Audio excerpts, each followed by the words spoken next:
Do you want to unsend message on Instagram?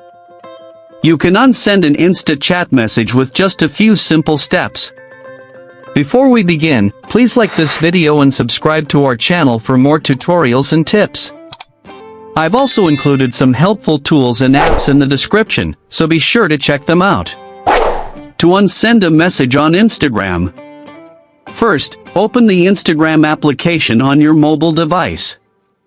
Once you are on Instagram, go to the chat section by tapping on the message icon at the top right corner of the screen.